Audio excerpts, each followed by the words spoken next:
We're good. Hey guys, it's Thursday night. It's roughly 7 o'clock because you know things. We do things around here on the ish, and it's time for Thursday Night Live at the Gun Shop. So, as you can see tonight, I'm not sitting by myself. But before we get into too much, we're going to take a minute, let some folks get signed in and logged on. In the meantime, our coffee for tonight is After Action. The coffee with the kick. It is actually, the beans are aged in bourbon barrels that have been freshly emptied. So you get that nice bourbon aroma and flavor, a great evening coffee. And it is non-alcoholic, by the way. That's good. Or as Willie Winchester likes to say, it's non-alcoholic to begin with.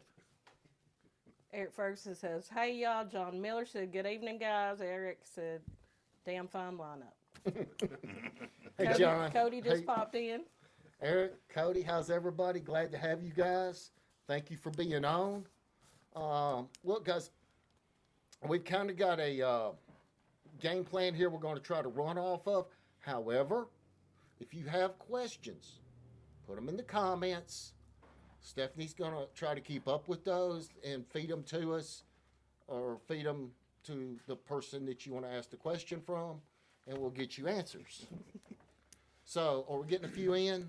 We're getting good to roll? Yeah, we got like 14 right now. All right. Well, we'll go with that. So, tonight, you said we got multiple special guests.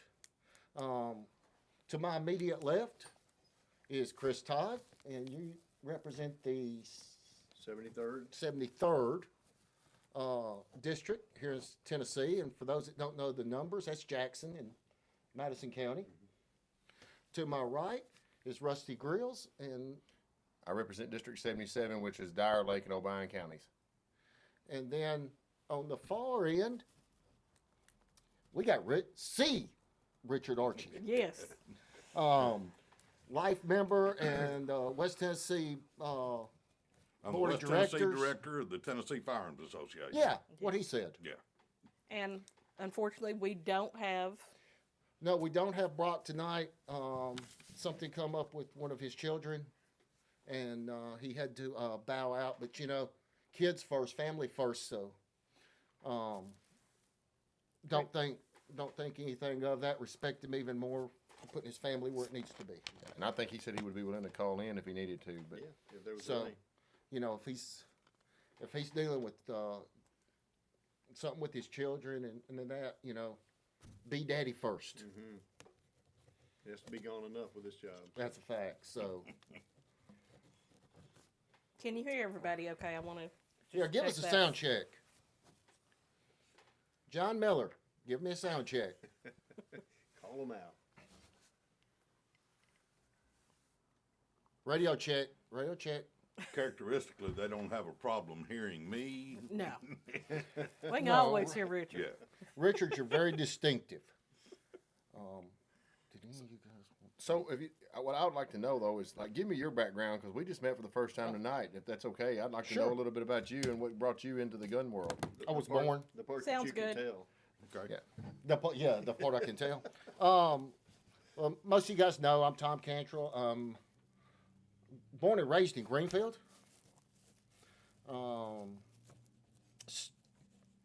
Was literally born into this.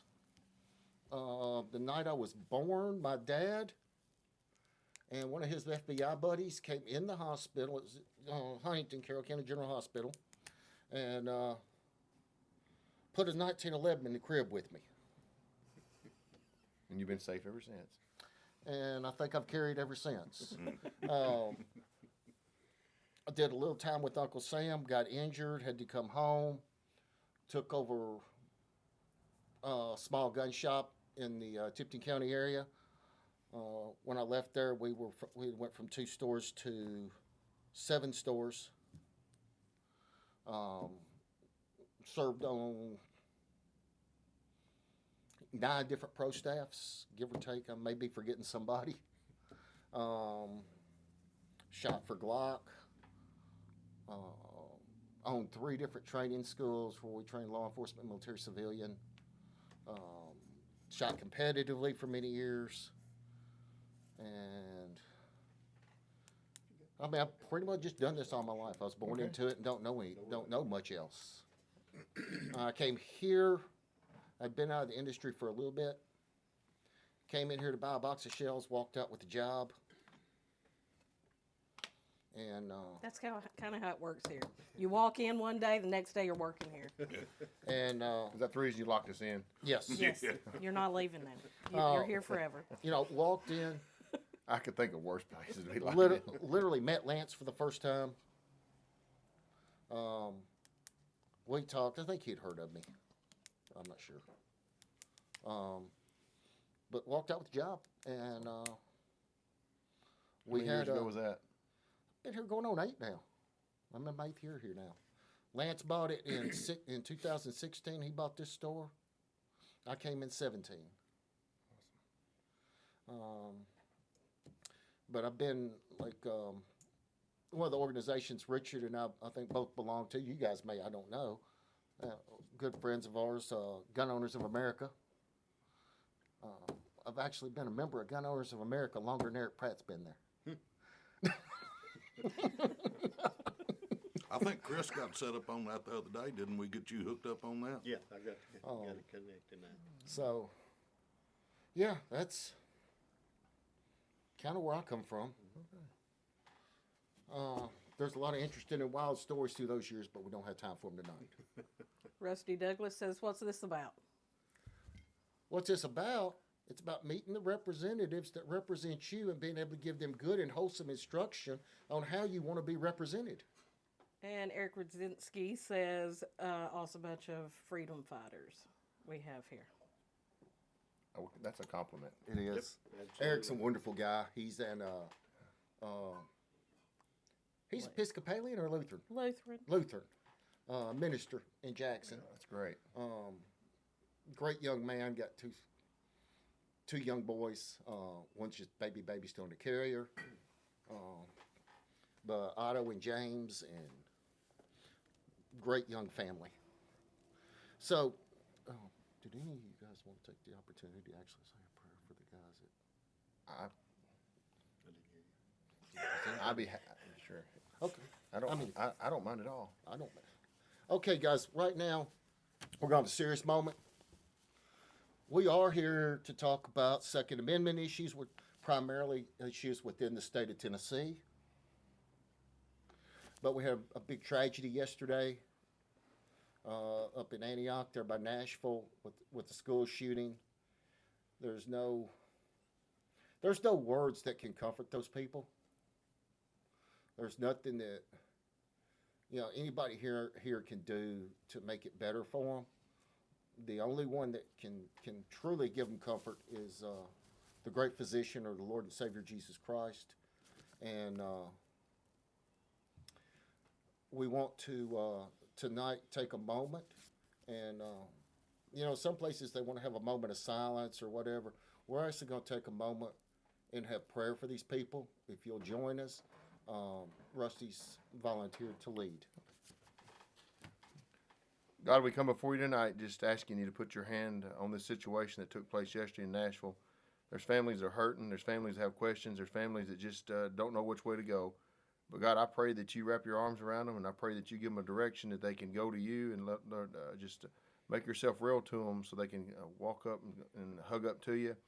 And Lord, that somehow you'll just get glory from this tragedy. Lord, I don't know how, but Lord, you're the great physician. You have the ability to make all things well. And God, I pray that you just work a miracle here. God, there's people that just don't understand the grace of God. And Lord, I pray that you just pour it out on them.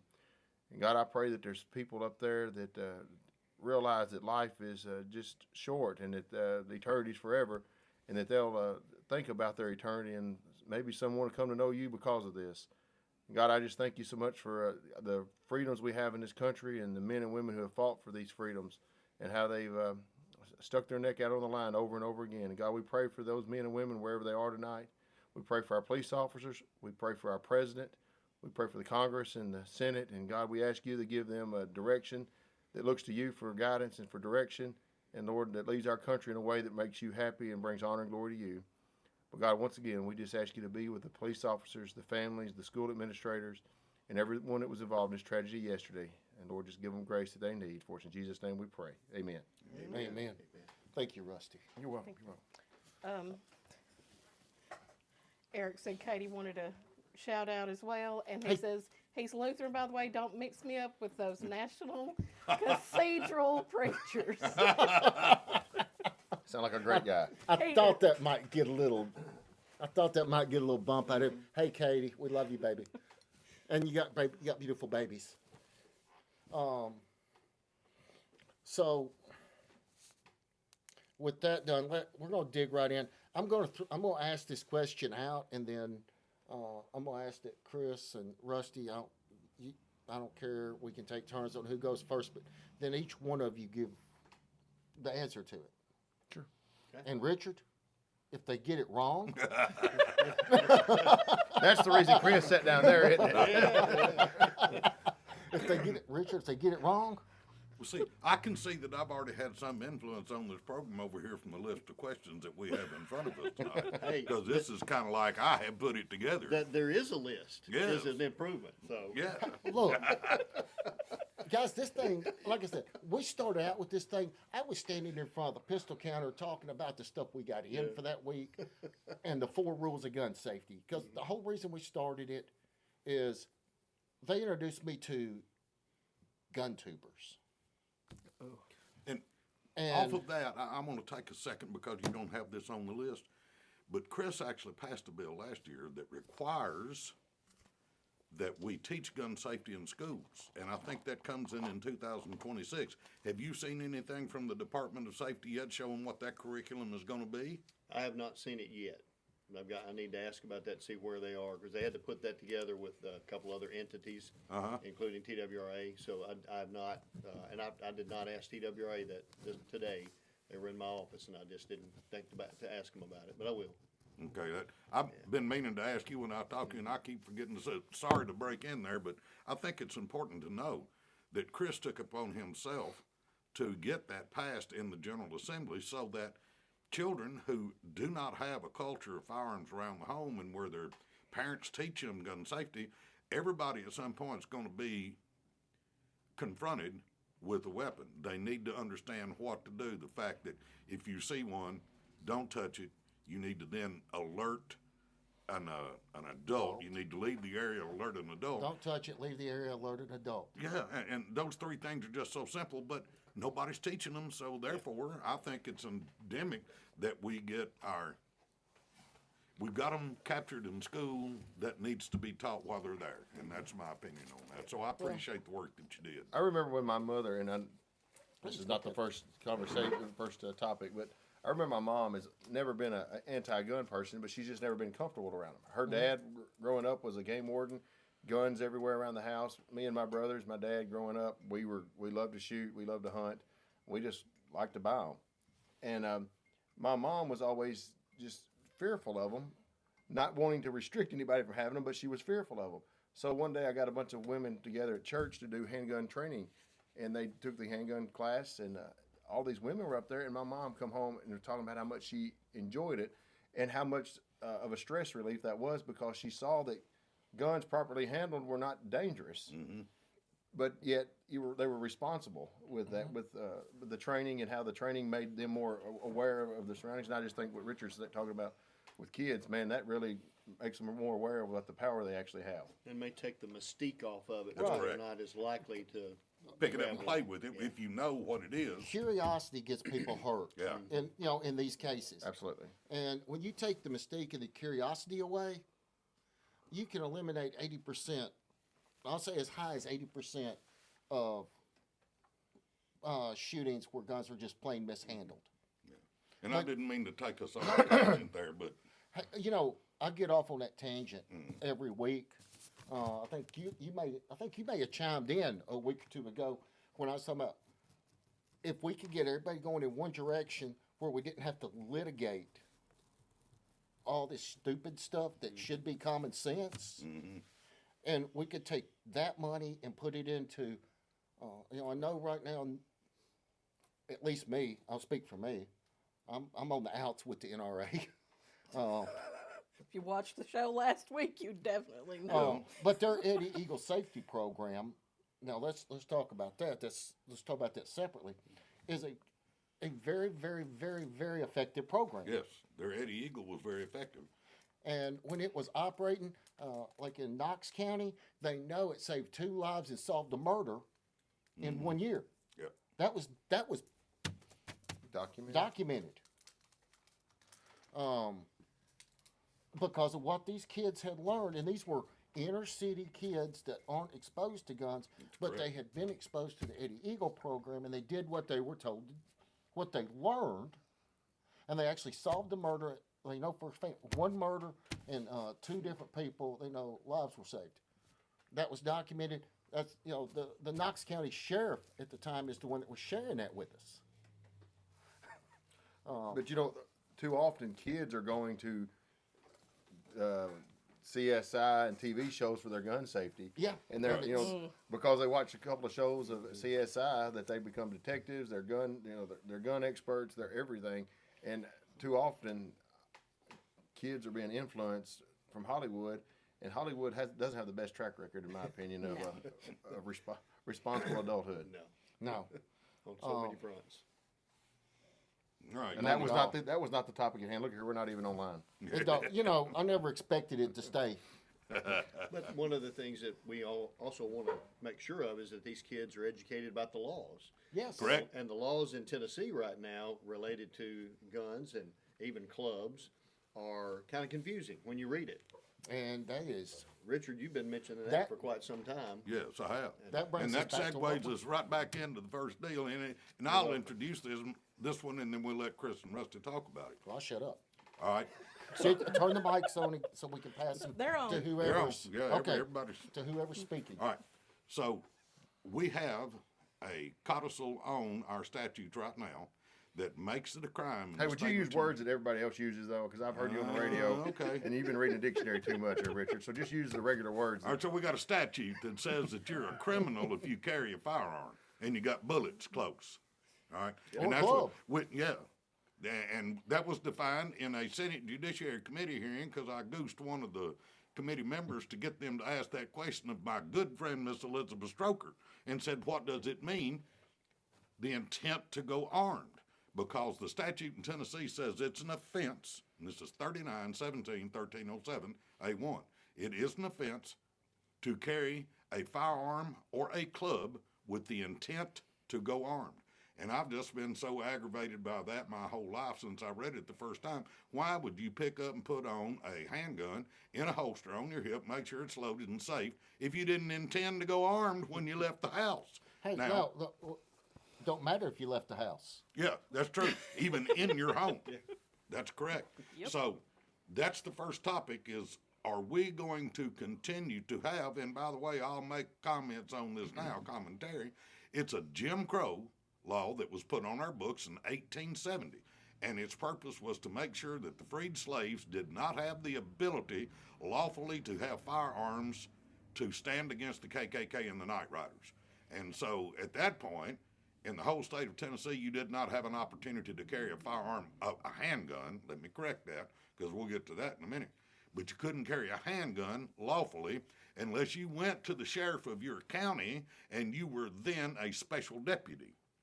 And so the way you got to be a special deputy, if you tipped your billfold enough and throwed enough 20s out there on the desk and you just kept counting them until he said, "That'll do it, you're now a special deputy and you can carry a handgun," but it's only for your county. Right. And so from the time that they did that in 1870 until 1995 or 94, it has been illegal in the state of Tennessee for a person to carry a handgun. Now, I will say this, and the audience needs to know this, it was always lawful from 1796 until 1989 to carry long guns for all lawful purposes. Our General Assembly and the governor at that point, and everybody loves the old boy from up there in Pillaville, but he's the one that passed that mess. And so it became a crime to carry a long gun in Tennessee for lawful purposes. I can remember one of the first firearms that I bought was right here in this building was a 22 T-bolt rifle. I carried it in the back window of my pickup truck to go squirrel hunting with, and it was lawful for me to drive to Milan High School and have that in the parking lot when I was in high school in 1969, 70, and 71. Now, it's a crime for you to have that in your vehicle on the school parking lot anymore. And I just don't understand it. But anyway, back to the intent to go armed, I think Chris is probably the one that should talk about this first from a legislative position. So, yeah, I don't know which microphone needs to You be need where, both. but, Both, all just right. give 'em both of them. All right, that'll work.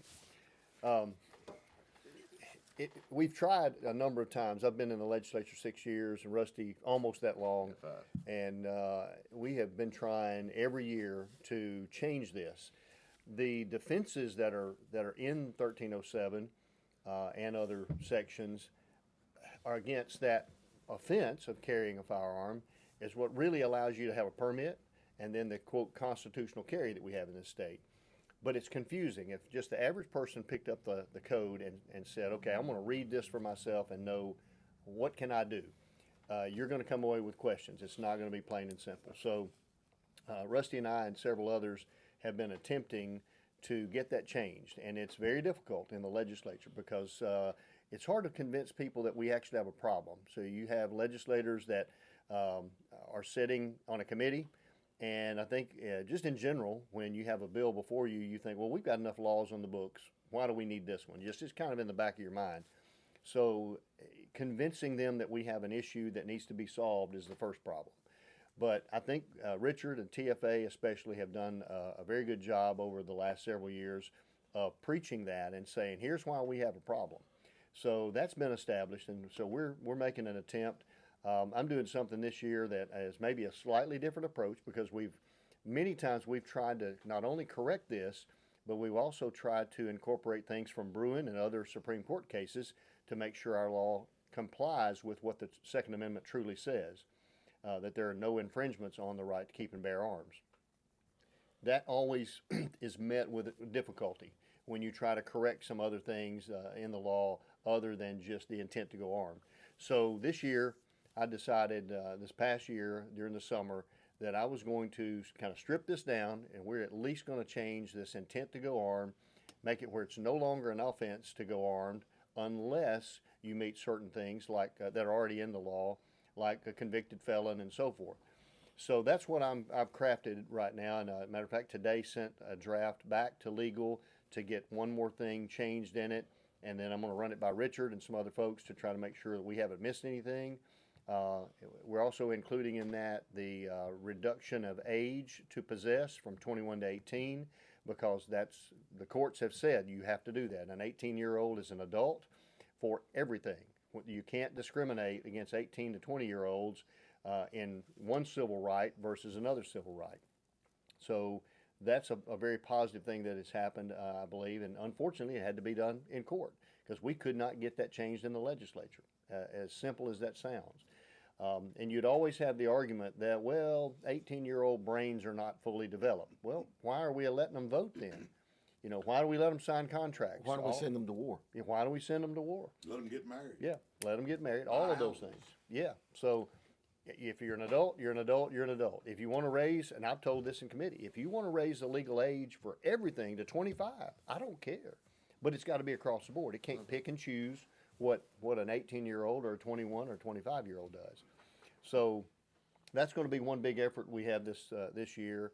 I think Rusty's got some other ideas. We've been talking to a couple other of our friends that are pro Second Amendment guys that are working on even some others. And I can pass this back to Rusty, and you can I want to expound give, on. I want to give, in regard to what Chris is talking about, 3 years ago, I guess it was 2, we had a bill together, and we were both on the same committee, and we were really, we were making some headway with it. Had gone through the committee, and we'd worked the committee very hard, and we had a lots of support, and then Covenant happened, and let's not fool ourselves. I mean, that was a tragedy, and the appetite that the committee had was gone at that point to maybe make some changes that we felt were needed to make our Tennessee law books more in line with what the Constitution guarantees. and that really did not. I mean, it was a tragedy in itself, but it also it really hurt our efforts in order to move forward. But what I've got this year is the bill I'm planning on running, and obviously these are team efforts. Chris and I have talked about what bill he's going to run. There's another couple of guys that we talked about, so we're all trying to run different bills so we can accomplish the most. And you know what? If I'm 100% behind Chris, I'm 100% behind Kip Capley, I'm 100% behind Clay Doggett. We're all on the same team, pushing the ball as best we can.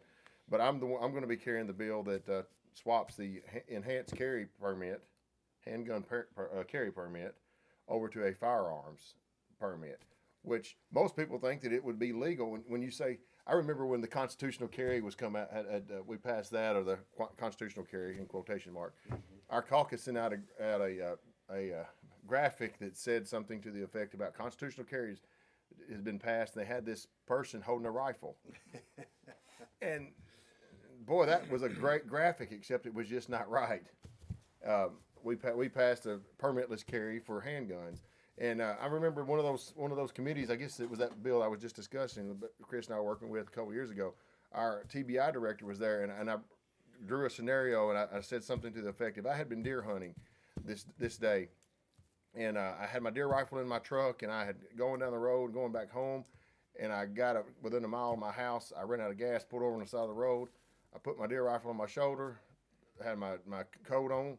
And I just took off walking back to my house because the last thing I want to do is leave a gun in my truck. Somebody could drive by, knock the windows out, steal my gun, and then we've got another crime committed. And I asked the David Roush, the TBI director, if the sheriff's department comes up beside me and says, "Hey, Mr. Grills, what are you doing?" I said, "I'm going home. I just ran out of gas." Would he be able to charge me with carrying a weapon with intent to go armed? And would I be breaking the law? And he responded, and Richard, you probably remember this well. Oh, I do. Yes, you would be, but no reasonable officer would charge you with that. Is that pretty? That's exactly what he said. We'd give you a ride home. Yeah, we give you a ride home. But the point being, I was breaking the law for carrying a weapon, and everybody in Tennessee would think I was perfectly legal, but our laws do not harmonize with the way most Tennesseans think. Okay, let's back up. You're leaving out one key part of that, because you said if I put my shells in my coat. Yeah, and no shells even in the gun. Yeah, but just in your coat. If they're within reach, that's the law. You can carry an unloaded long gun in Tennessee. Of course, that's a stick. If you hadn't got no bullets. You talk about me not using big words. That's pretty simple, isn't it? Okay. I believe Director Rouse that day though was talking about that the Second Amendment was actually written for muskets. And last time I saw the Patriot or whatever other Civil War era movie or older you could look at, they all had rifles. That's correct. Up in, was it you just said a while ago, 1989 we could carry a rifle up until. That's correct. It was lawful for all lawful purposes until that time. And it boils down to this, and people have heard me say this before, but legislators pass laws to keep you unarmed because they intend to do stuff that would make you want to shoot them. Now, that's pretty simple, and you can't slice it any other way. But the whole point of it, I believe it was Gino Bolso that asked him, is, wouldn't you agree? Put that lawyer stuff to him.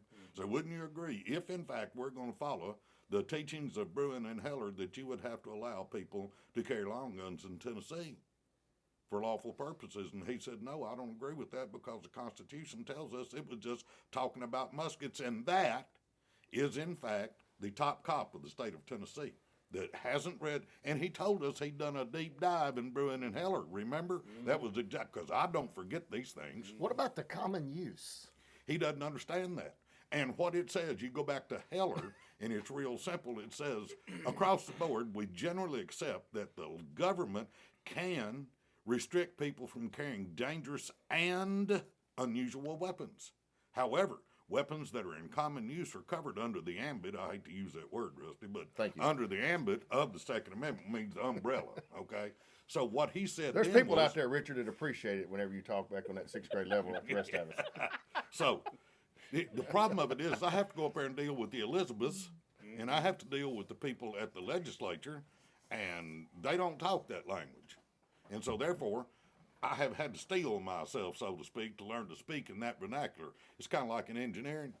I can speak backhoe and I can speak engineer. So sometimes I do tend to get off.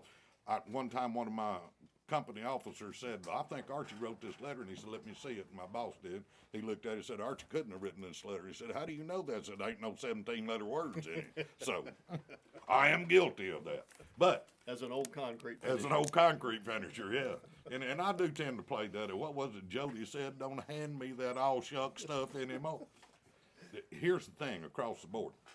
Tennessee has said that it's a crime for you to carry a firearm since 1870. When they argued Bruin before the Supreme Court, the guy that was the Solicitor General for the District of Columbia used Tennessee as a poster child for gun control. He said, why? If they could pass a law in 1825 to keep you from carrying a handgun, why can't New York? Because it's still on Tennessee's books. And he was right. And we allow that. So, anyway, that's enough for me on that. I guess what you want to go back though, and we talk about Director Rouse referencing that the Second Amendment was actually written for muskets. And well, when did that change though? When did the Second Amendment? We had the muskets, then you had the repeater. Was it Henry come out with a repeater in that? 18? Volcanic, actually, okay. first, and then Henry. What years were those? You had your first repeaters actually in the mid 1850s. Okay, but that- they were yeah. limited. But 1860. So that's what say that's my 18 point though. So there was a big difference between a gun that you had to drop powder down, some cloth and a ball, and then next thing you know, you've got something that will shoot multiple times without reloading. Yeah. There's a transition right there that's much more, and the Second Amendment was never questioned at that point. It was not. And up until now, up until the 1930s, is that when the Well, 1934, you had the NFA Act. That's right. That's passed. what I'm talking about. That's when the big transition started. If you would like to use that word, I don't know the word. When we use transition now, it's always in a negative term. Maybe we should start using it. The point of it was is we have a Supreme Court case from 1871 in Tennessee, and it says specifically that the rifle of every description, the repeater, the shotgun, and handguns are lawful for people to carry for every lawful purpose, and that the new version of Article 1, Section 26 must be directly related to the reduction of crime, or any infringement that they place on your right to carry is unconstitutional. Our Supreme Court said that. The Supreme Court of the United States quoted that in Heller. And so they said that any law that the state could pass that would deny a person the ability to carry a handgun violated the state's constitutional understanding of the Second Amendment analog that we had at that point. By the same token, they didn't say you couldn't carry a long gun at that time. Heller quoted that in 2008, but we can't get the General Assembly of Tennessee to recognize that today. It's you know, you guys, Rusty, I know we just met for the first time tonight. Richard and I have known each other for some time. Chris and I like to think have become good friends. I'm pretty straight spoken, and When he's awake. yeah, and sometimes when I talk in my sleep. That he does. And anytime you're interviewing with me, it's a friendly environment, but it's not a pushover environment. I'll hold people to the questions. So, but I'm gonna say this: we got too damn many rhinos in the Tennessee House and Senate. We do a lot of things in this state really well. A lot of things really well. Let's look at. Well, I better not go there. I'm gonna let Well, that I go. would argue we have too few citizens willing to get involved. Because even some of those rhinos are folks that just don't see the world on fire like we do when our rights come from. Hey, that was where I was going next. They're not willing to get off their couch, send an email, make a phone call, come to Nashville, or just go on the weekend and have coffee with their legislator and say, I demand that you see this change. I know my rights. I know Richard Archie is correct, and we need to make sure you understand that. You're on this committee. I want you supporting these things. When they have 8 or 10 people in their district, even a senator having 8 or 10 people in their district out of the 210,000 they represent, it means a lot if they're saying the same thing. And so that involvement will make a change, but it That's- takes people doing it. That's exactly where I was going. I didn't even know that. I was catching both sides. Yeah. I was Yeah. going to catch both sides. Because Stephanie, I tell you, it's about every week I scold people. Kind of a scolding for sitting on the couch and not. Yeah. You know, because you've seen me, I've come up and asked you randomly, how many people you heard from this week? Right. Yeah. Yeah.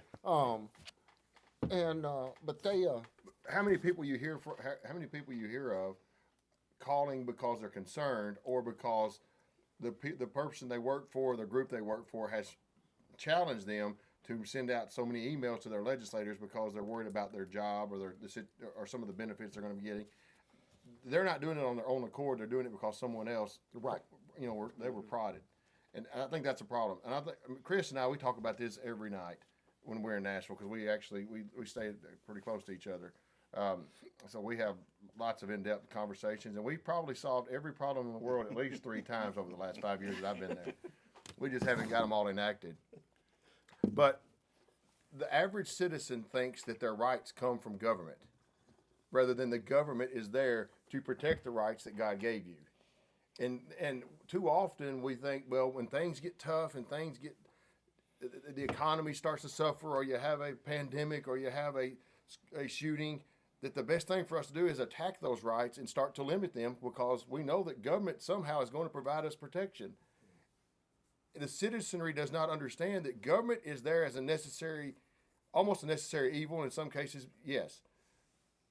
And I believe I believe our founding fathers saw our that. founding fathers believe that too. They saw it that way. So the goal of government is to say, we don't really want government in its original intent, but we have to have it because it's necessary to protect the God-given rights that every man has. That's of life, liberty, and the pursuit of happiness, if you will. And it says that that each man is endowed by his creator. Yeah. So right there it says our founding fathers acknowledged that God is the grantor of the rights. Absolutely. And the Constitution's about putting limits on government, Correct. not.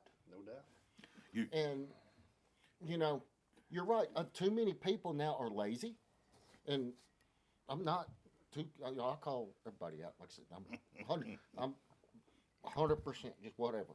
But families think it's a school's responsibility to educate their children rather than the parents. It's not. It's the It's the parents' police's responsibility to provide my protection. No. It's someone else's responsibility to do this. Oh, and if I don't have a job, well, that's the government's responsibility to keep me up. No. Nope. That's not the government's responsibility. Look, Sorry. John You Wood, have- it's not. John Ma'am. Wood said, "Amen. Communication is paramount." John Ketchum said, "1,000,000%." John Miller, got a lot of Johns. That's why people need to join TFA and GOA. They are our voice. But Give these people a It's call, an it's- email. But it's like Rusty saying, "I love." Y'all don't know how good it is to hear for me sitting next to an elected representative is as passionate about what he just said as what come out. That's wonderful because it is not. There's multiple Supreme Court decisions. Everything. It's not the Popo's job to protect you. No. They have no Responsibility. whatsoever Obligation. Yeah. to put their life in danger to protect you. But As Tom, Richard- as I'll Richard go has said- even one further than this. Ask Rusty how many telephone calls I made to him to try to get him to run for the office of representative. Wow. I chased him for years. It's kind of like had a crush on him. You need to be in the legislature. Man crush. Yeah, but the point of the matter is you seek out individuals who understand and who have a firm commitment through their family to Christ and God, Yeah. and those are the people you want in the legislature. Absolutely. Because it's a lot simpler to get them to look at the right thing than it is to some of these ne'er-do-wells. I saw a deal in they had to run a representative completely out of a school board meeting in Memphis. They had to bring the police in to drag him off of the dais again. Not just at the General Assembly, but in Memphis because he thinks he's so important. Not a bit of it is Christ-based. Not a bit of it is people-based. None of it is Constitution-based. And the question was posed to me yesterday. A guy said, don't you think it would be reasonable to make sure that everybody registers all their guns? And I said, number one, no, that's verboten under the law. You can't do that. Number two, the question that you need to ask yourself, is it constitutional? That's the only thing that matters. Yep. And so if we've got good legislators up there, you need to support them. Now, folks will tell you that I'm pretty bad about getting on the phone and chewing on people when they don't do the right thing. By the same token, you need to pick up that phone, and I've told Christy and Russ both this. I love y'all. I appreciate what you're doing, and it's my job under Article 1, Section 23 to instruct them, and I take that seriously. And he does a really good job. Really good job. But You notice Chris is sitting down there once again. the point of the matter, though, is if you read Article 1, Section 1 of the Tennessee Constitution, it says that all power is inherent in people, and all free governments are founded on their authority and instituted for their peace, safety, and happiness. For the advancement of those ends, they have, and that means the people, they have at all times an unalienable and indefeasible right to alter, reform, or abolish the government in such manner as they may think proper. Folks, Thomas Jefferson said we had the least imperfect and the most Republican of all the state documents that he had ever seen. We had the best Constitution. Now, why don't we get our legislators to pay attention to it? Because they take an oath that says that they'll vote without favor, affection, partiality, or prejudice, and not assent to any vote, bill, resolution, or thing whatever, which shall appear injurious to the people's ability to enjoy the rights and privileges as enumerated in the Constitution. If you read the preamble to the Constitution, it says that we, the people, have decided to form a state of Tennessee or a constitution. That means that the government is the Constitution. Read the preamble. People don't get that, but that means that government is the Constitution, and when they stray from that, it's our job to put them back on the right path. And I think it would be important to establish at this point in time that we don't have a teleprompter. Richard's not reading that. No. This is committed to memory, That's and correct. he has committed it to our memory as well. That's And you ought to be on the phone with Richard the day after a committee hearing does not go the way he wants to. That octave level, he needs one of those silencers from Silencer Shop over there. Put in my earpiece so I can actually, understand what he's saying, because sometimes he gets rared up. Well, what's funny is when you call in, their staffers say, let me get the senator or the representative for you right now. They don't want to hear it neither. It's, I'll put him right on, click. What you got? John Miller is asking, strangely enough, about silencers. Do you see silencers coming off the NFA with this new administration?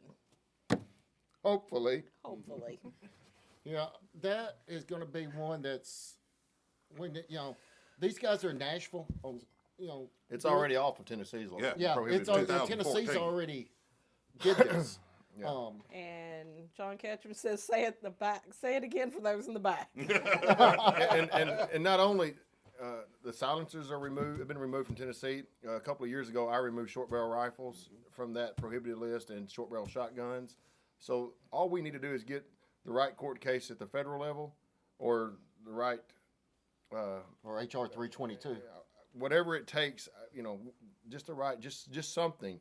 And just a nod our way would be awesome. I want to go back. I don't mean to cut you off, Chris. No. Go ahead. We've got one colleague that's looking at taking the handguns off of Tennessee's restrictions this year as a preemptive in case the feds do. Well, right. what does it say? That weapons that were in common use by the Infantry. standard infantry should be those that are allowed to the citizens because we're the bosses. That's simple. I've heard over and over again, well, that's a federal deal. That's a federal deal. Well, last year there was a bill that myself and Senator Taylor from Memphis carried, and there was people saying, well, that's not a big deal because of the Trump administration. I mean, the Biden administration is not going to use it. And the bill was what it did. It forced all police officers, when they come in contact with an illegal alien, to reach out to ICE and let them know that they had someone they had detained. And I heard people say, well, that's not going to be a big deal because the Biden administration is just going to let them go again. Well, as of Monday, that's a big deal. That's right. Because the Tom Homan wants to know Tom about it. Homan says, thank you, Tennessee, because when y'all get them, we're picking them up. That's right. And things like this actually matter because you're putting yourself in a good position with one stroke of the pen one vote, one judicial hearing, and the right verdict, we're in a good spot. So, You got a question? Trey Cleek said, I take activists / citizens on day trips to Nashville for free with a meal included to talk with legislators for conservative issues. I'll set up meetings for anyone that wants to talk with Chris or Rusty in person, let me know. He brought some last week. That's right. Talked to us. Let me tell you what Trey did for me. When I had my shoulder surgery and I couldn't drive, and I was given an opportunity, and get this, by the caucus leader of the Democrats to come and speak at the General Assembly to a group from Memphis, the Prince Hall Masons, which is the black Masons groups, which has been co-joined with the Masons of Tennessee in the last couple of years. But I couldn't drive up there, and I called Trey, and he said, what time you want me to pick you up? And he put me in the truck, and he drove me to Nashville so that I had an opportunity to get this message in front of that group from Memphis. And has borne good benefits. Trey is an excellent guy. By the way, you know the difference between a Prince Hall Mason and the I guess, regular Masons? No, what? About a month, because the only reason they were declared clandestine is they didn't wait on the charter to get That's back correct. from England. I have heard that. It was story, on the yeah. boat. Yeah. I want to go back. We were talking about the constitutionality of and Richard got off on it a little bit about constitutionality of self-defense and the reason it's so important to have this reaffirmed in our Constitution. And our laws reflect what our Constitution said. Go ahead. That one is one I want us to jump into as an independent topic here in a minute, Okay. and I want to unload on it. Back up. But- Excuse me. Sorry. Right now, 'cause I'm trying to get us out here for 11 o'clock. I'm okay. I don't have to be anywhere until tomorrow at Well, I mean, I'll 11. go all night. But let me throw this out there right now, because keep that. Because see right here. I'm we're good. We're going to get all over that. Okay. But what do you guys think as legislators in the state of Tennessee? Are the chances of us being able to get a bill through so that people have some right to protect their property? If we read the law the way it stands now, I mean, if you even walk out in the yard and you got your gun with you, you're now at a higher felony level. And when we talk about the protection of property, this is what we got to think about. You talk about having the right timing. If you had been up in East Tennessee during the floods, and your mama's in there on dialysis, and that generator's what's running things, and somebody's still stealing your generator, you know what you gonna do? Is that theft of property, or is that protection of life? You want to go first, Chris? I think, as you said, the timing is everything. And as bad as that hurricane was and the flooding from that hurricane was, it brought this to light. And our friend at the other end of the table has been preaching that, for months and months now, that this is what it means to protect property. And we need to get this changed in Tennessee. So the pump has been primed. I think there's a chance. I don't even know if it's a decent chance, a good chance, or what, but there is a chance to get it done. And again, if folks are on the phone and sending emails across this state, especially the senators, I will say, this could get done. Absolutely could get done. I remember, I think I carried this bill 3 years ago, but my memory serves me correct. And ultimately, I think there are people that think that they can go out to their shop and catch somebody breaking in their shop and pull their gun on them and hold them at gunpoint, and they can do that till the police get there. But it's my understanding, the way the law is written, that you're committing a crime when you hold someone at gunpoint and they say, "Hey, I was going to steal it, but now I'm decided I'm not to, so you got to let me go." At that point, you are actually holding someone against their will, and you may be charged with kidnapping. Or Yeah, it goes up to, I think, a Class C felony. yeah, and if we had 250 people watching us tonight, 249 would probably think that it would be That they would perfectly be fine. perfect. Yeah. Perfectly fine. And It's the term is called brandishing, that if you display a weapon in Tennessee right now, the only way that you can display a weapon is if you are in a reasonable person would consider themselves to be in danger of serious bodily injury or death, or to be in one of the 5 places. Or the greatly aggravated, they added greatly aggravated sexual battery. Yeah, they have added that. So I don't think I'm in danger of that, but you never know. There's some of these people coming across the border now. You never know what their I could be. mindset is. So, but the whole point of it is you have Michael to be could able. be. And by the way, and I'm going to run down just to see, but you've got to convince a jury of that too. Right. And now understand something. I want you to listen to what word did you use if you want a firearm? Brandish. Brandish. That doesn't mean you pointed it at them. That doesn't mean you threatened them with it. That You just means do this right here That's it. and let them Yeah. see it. Even that. So let's just take that thought right there. With Covenant shooting, the girl that was going to that shot all those kids and those teachers, she went to another place in Nashville earlier, and was going to commit a crime of that same magnitude at a shopping center in Nashville, but because there were police officers and security guards armed there, And you could carry there. It was not a this is gun-free documented in zone. her own writings. Yes. She said, "I'm not going to do that because the chances of me being able to essentially accomplish what I'm out to accomplish are much less than it would be at another place."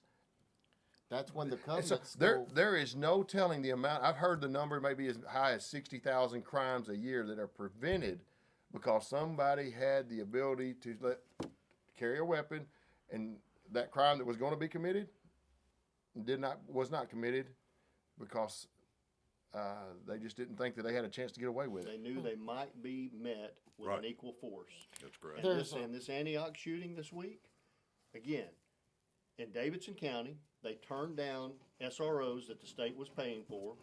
Now, that particular school may have had an SRO because it's a higher grade. They did it for elementary. They didn't want it for elementary. So that puts out a message to the community that, oh, we don't want guns in school, even with the good guys. And then secondly, I'm pretty sure the superintendent turned down the opportunity last year when we passed a law saying certain people could carry in a school under certain conditions with the right training. And the Jackson Madison County Superintendent and I believe the Davidson County Superintendent both put out a letter to the public saying, we're not going to participate. We're going to remain a gun-free zone. We're not going to let the good guys have the ability to defend our children. And so that's one of those schools that was on that list. And what does that say to a criminal? Wide open. Come here. Come here. Our doors are open. And our metal detectors are unplugged or whatever. You know, Dr. John Lott, a few years ago, and he's updated this book, documented, and I'm not going to get into specifics. But You what's can the Google title? it, John Lott. I said, what's the title, though, of that book? More guns, less crime. Yes. Over a million, it's easily over 1 million incidents a year that firearms are present for, never drawn, but it stops the crime just because somebody there was armed. Judge And he Alito done- referenced that very topic out of his book in the Catano case. And he went back even to Caesar Becerra from back in 1812, and he said, you know, an unarmed man can be accosted with much greater ease than an armed man. It simply makes it easier for the criminal and harder for the person who is a victim if you can't carry arms for your private defense. Common sense. There's two instances that come to my mind. One of them took place before I was born. When Jimmy Carter was president, we had these hostages in Iran. Ronald Reagan gets elected. Immediately, they're on a plane back home. We have Sleepy Joe Biden. The day before President Trump is sworn in, these hostages are released from by Hamas, and they're on their way back home. Do you think that has anything to do with the fact that we have someone in the White House who's willing to use force, and that because they're willing to use force, that brought peace? Over and over again, we see that replicated. A weak man is never a good man. Is there such thing as a weak man? Oh, yes. Oh, yes. Is he really a man though if he's weak? I mean, but you know, however, a weak man can never be a good man because he's always capitulating to everything around him. He's using those big words. It takes a man of strength and character, and strength of character, to be a good man. You're not David wrong. Eno's asking, what if I open carry all the time, and I step out to confront someone trying to, everything keeps moving, steal my car, but do not draw my firearm? You showed it to him. Well, if it's open carry, he was already showing it. Yeah. He didn't pull his coat back. I don't know. I don't know. And here's the next thing I think people need to understand. It depends on the jurisdiction this occurs in. If this occurs in Madison County or Gibson County, I know the sheriffs in both of it, they're not going to charge you for stepping out on your front porch with a firearm if you don't have it in your hand pointed at them. They've got to if you do that. Right. That's not their choice. If, in fact, they see a crime committed, they have to stop that crime being committed. Right. In Tennessee, and I've asked this question of some of the top dogs up there at Nashville, it basically says if they're in a position to see a crime being committed, they're supposed to intervene. They don't have to. There is no statutory requirement, but most jurisdictions would require that of their officers. Now, the other thing is, be quiet about this stuff. People talk. We put cards out from TFA that says, do not talk to police officers. Because what they're trying to do is solve crimes. They want to make sure that they get this one finished in the books and go on to the next thing. So shut up. Mm-hmm. That's the best thing you can do is if you're in a situation where it was necessary for you to use a firearm to protect your life or the life of someone you're responsible for. Shut up. I need to go to the hospital. I think I'm having a heart attack, and call your attorney. And just don't have that conversation. Cops are good guys, don't get me wrong. But like I said, they're in the business to close that case. I was in fear for my life. That's it. Don't even shut up. My mom and dad had a friend that's in my county that was the public defender for several years, and he told my dad one day, he said, "You'd be surprised the people that were not going to jail until they tried to explain what took place." That's right.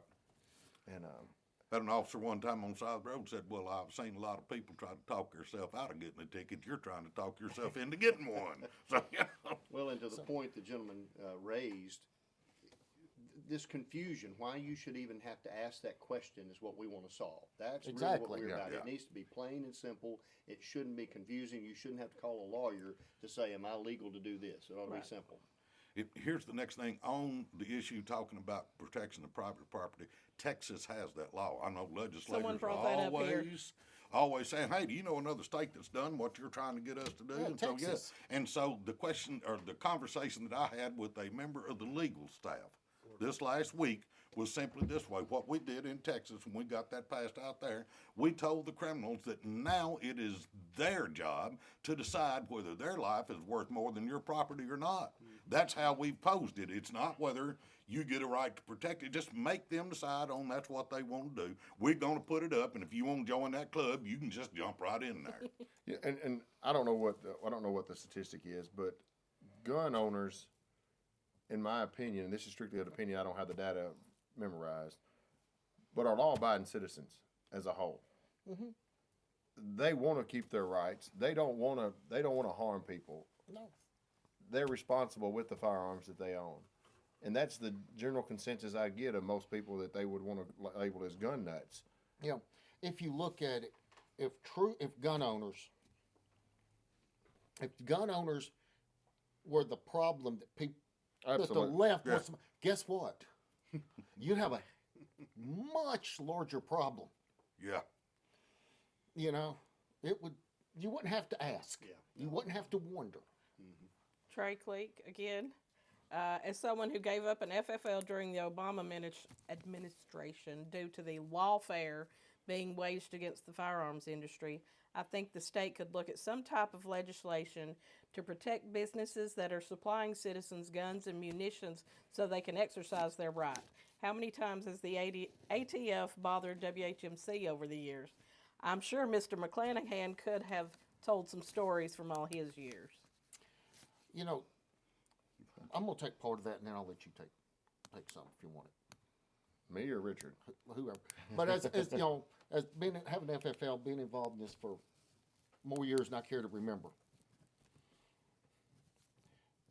In most of my interactions with the ATF field agents, the majority of the ones I've now, understand, the ones I've interacted with over the years have been a lot of them out of the same office, some of them the same people, but they have been good, decent people that it's like, you got your job to do, I got my job to do.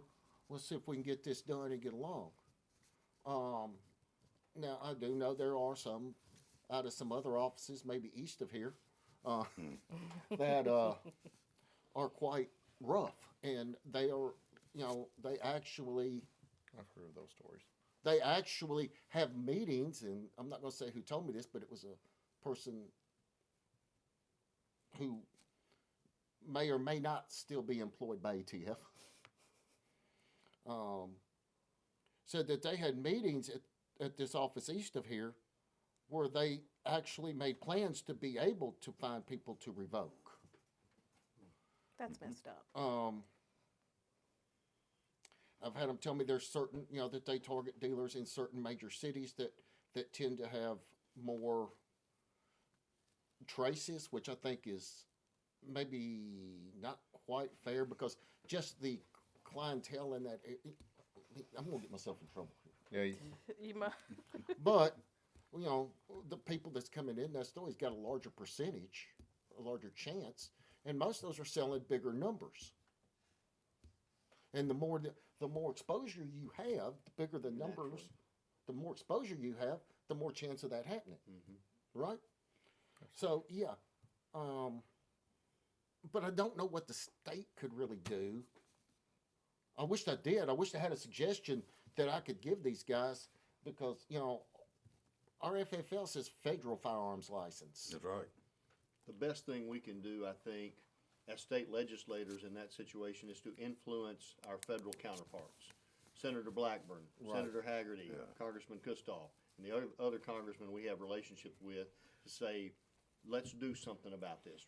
And give them specifics of what they Right. need to correct. and I want to say too. I mean, we are very fortunate in Tennessee to have Senator Blackburn, Senator Haggerty.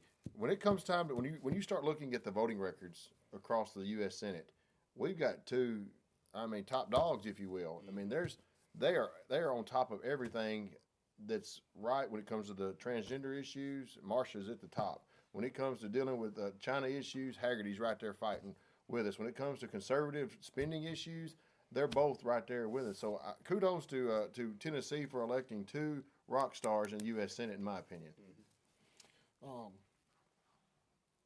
But yeah, let me say this. Last week, I said I was talking about reaching out to representatives, and I was talking about I'd never met Bill Haggerty, but every time I seen him an email, every time I seen him a letter, whatever, I always got a response. Said the same thing about David Kustoff, and that's how I was disappointed in Marsha Blackburn, because even though I don't particularly know her, we have hosted her when she wanted to do campaign stops at gun shows and other things, and I had never gotten a response from her.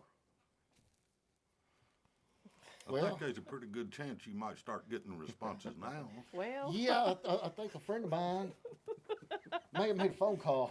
No, she actually sent me a text that next morning, and I took that opportunity to say, hey, you might want to check on this. If somebody's not communicating, Did you get your response? I got multiple responses. That's what I was going to say. And it was a misunderstanding. Yeah. No, they were having some communication problems, some, I guess, technical communication problems, not Yeah. people, but technical. And so I'm always the one that if I call somebody out and they make it right or whatever, I'm going to come back and say so. Yeah. So, To the point that we were talking a while ago, is there something that the state can do with respect to the federal government and the things that they want to do? We could, in fact, pass a law in Tennessee that says if the federal agencies are violating what we consider to be the rights of citizens, we refuse to use state money to assist them in their endeavors. Now, that we could do. correct. So I think we talked about protection of property. Let me throw this out there to you guys. Yes, you got something? Luke Davenport wants to know, why do we even need the ATF? Well, you know, the first Gun Control Act was passed in 1934.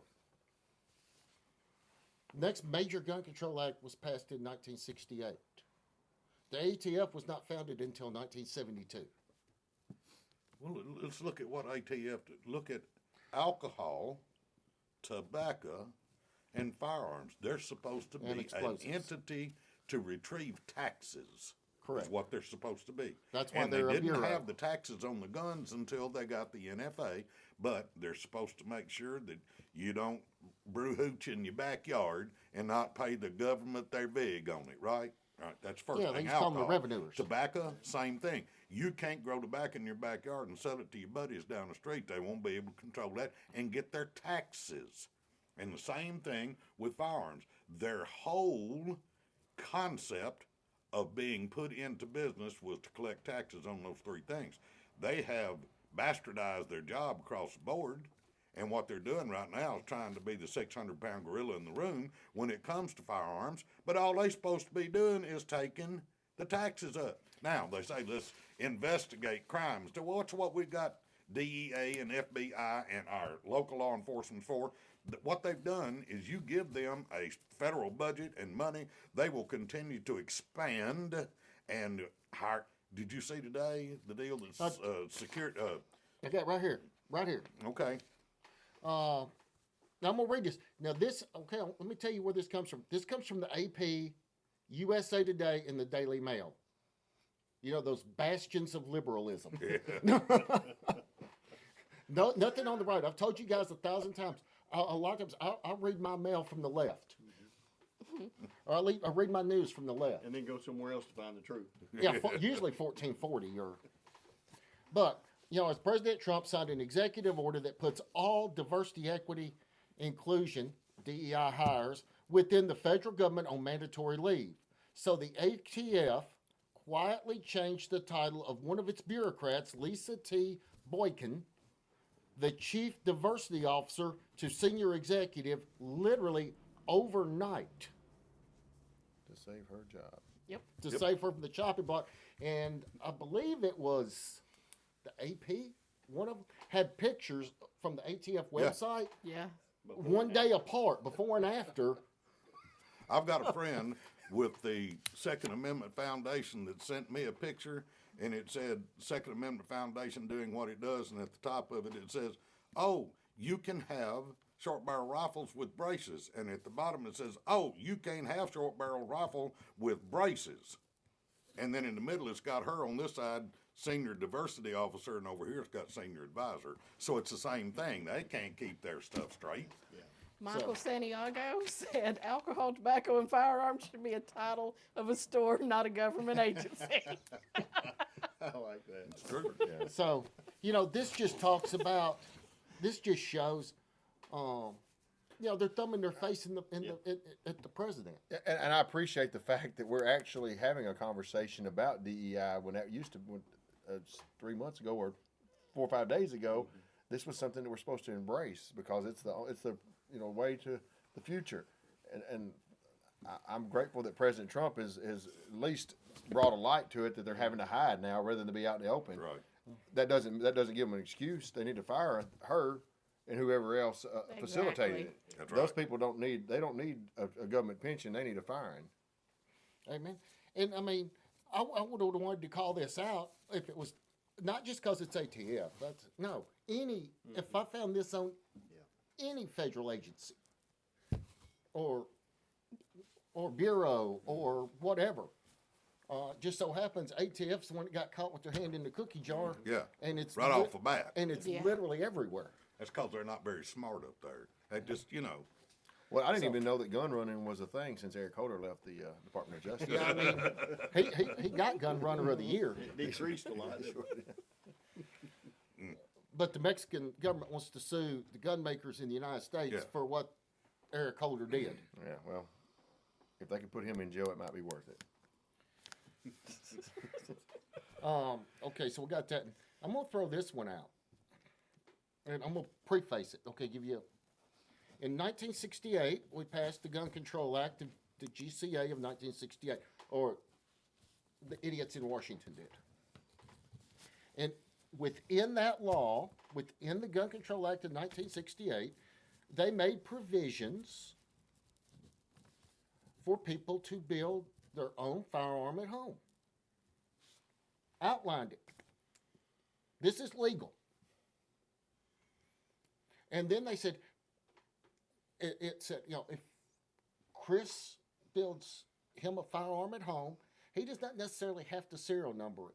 But if he divests himself of that gun to someone else, it does have to be marked and serial numbered. That is law. That's been law since 1968. Okay? So why do we need so-called ghost gun laws when it's already on the book? Because some liberal can drum up some support from their base. I mean, so what I ask you guys is, if something like that come up in Tennessee or whatever, ghost gun, whatever, where would you? I think it's just kind of a redundant question, but where would you guys fall on it? I'd certainly be against changing anything that would restrict individual rights. At least I think it's kind of redundant. I think so as well. I mean, anything. And my policy is anything that's going to restrict an individual's right to be able to keep and bear arms, I'm against. And if I have a vote that's inconsistent with that, that was a mistake on my part. And Richard will be sure to let me know of that. I don't think that's happened. I don't think it has either. But if that's the goal. I mean, that's the way I approach everything too. And not only that, it's not just that. You can't power, liberty resides within the individual, not in the government. Over and over again, we have this conversation. Every time we make a vote, you say yes, you say no. In that bill that we're voting on, you're transferring power from the individual to the government or from the government to the individual. Which side do you want to be on? And if I'm going to err on the side of something, it's going to be giving the power to the individual and not the government. And we're going to have a bill next week that does that very thing. It's returning some power to the people that now is held in the hands of extensively bureaucrats. So, good decision-making point. Absolutely.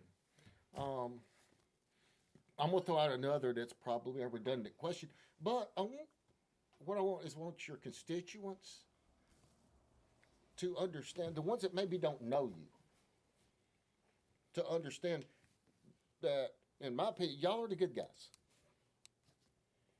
We tend to think so. I hope so. I think you're good guys. Maybe so. 'Cause I promise you don't know everybody in Jackson, No. and I bet you don't know everybody in Dyer, O'Brien, and Lake County.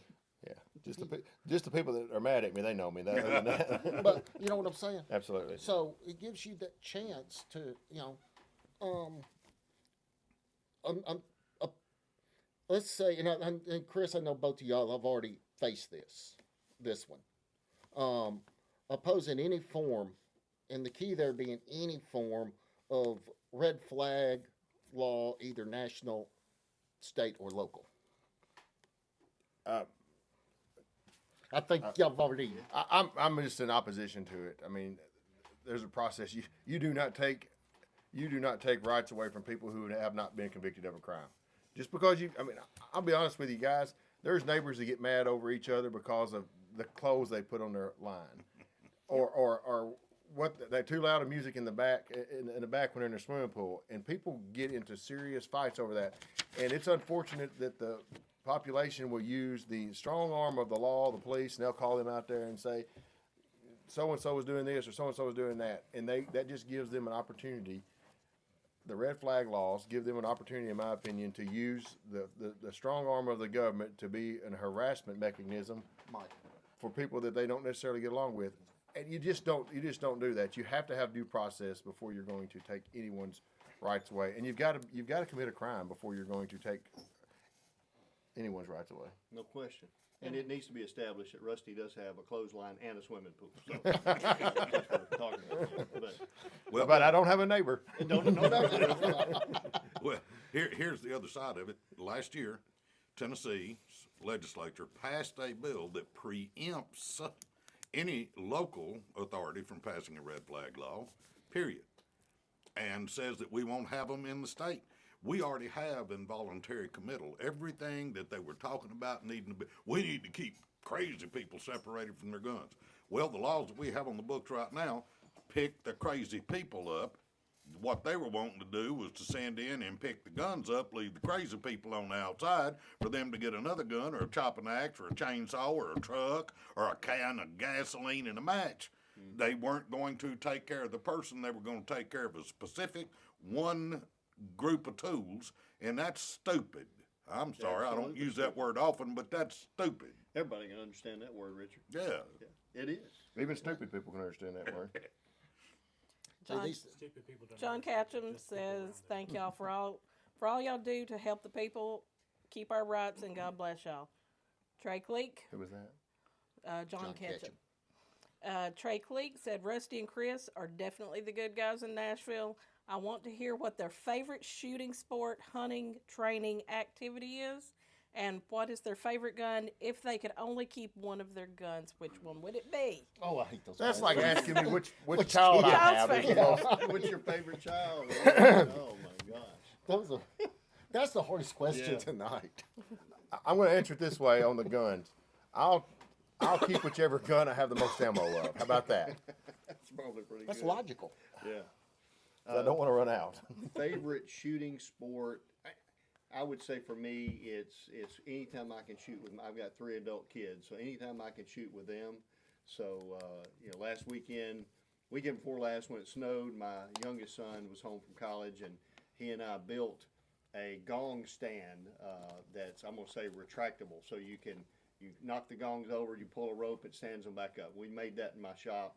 And then last weekend we got to use it. We had one little thing we lacked on it, and so we finished that up and got to shoot on it. So I'd say that for me, anytime I can shoot with my kids and kind of see them practice what they've been taught for all these years and enjoy it, that's hard to beat. Yeah. And I'm still here thinking about which gun would I like the most. I don't know. That's tough. I mean, if you're shooting skeet, obviously, I'm a pump fan. I like a pump shotgun. But if you're out, I've got a 25-06 that I just love. I think for me it'd probably be my everyday carry gun, because again, that's every day. I need that all the time. So if I had to just stick with one, that'd have to be it.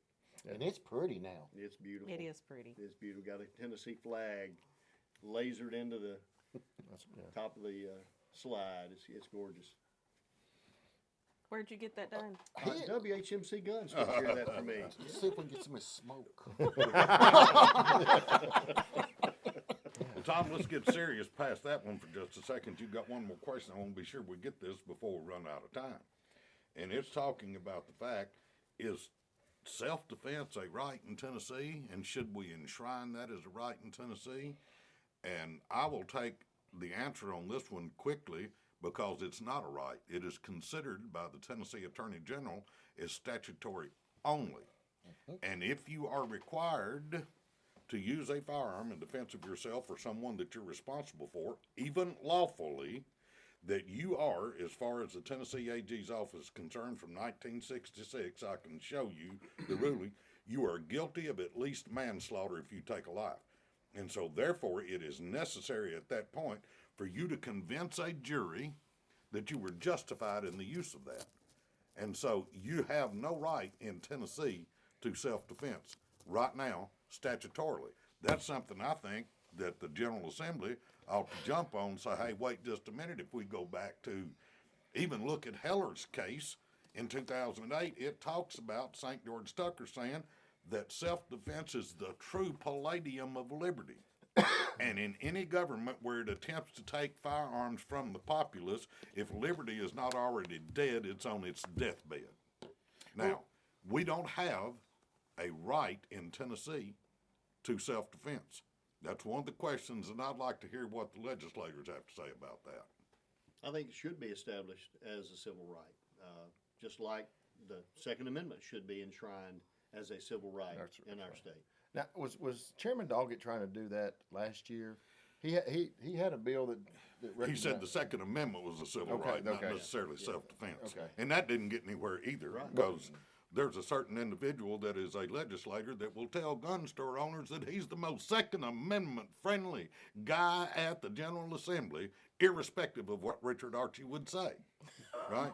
But he told the rest of his friends in the Senate that would put them in a position where TFA would sue them if they voted differently than they wanted on the bill, and that's hogwash because legislators are protected by immunity for any vote or anything they say in debate in the House.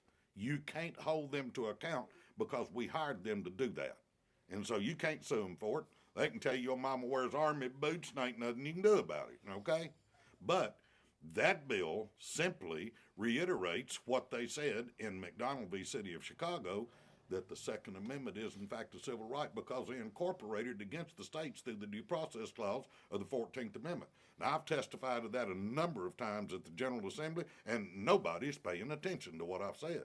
Nobody looks at Heller, Bruin, McDonald, or Catano. None of them pay any attention to it, except probably the guy sitting at the table here. Well, I want to go back and talk about just one other thing. You're talking about all these different lawsuits and the different opinions that have come through the Supreme Court and the courts of appeals and all. I want to go back to 1611 when the King James Bible was translated from Greek, Hebrew, over into an English Bible, and we have an English Bible for the common man of that era. Right. And the Bible says, and the King James Bible says in 1 Samuel chapter 13, there is a situation where the children of Israel had come together and they were talking about all of these different things that they needed to do and how to mainstream their tribes.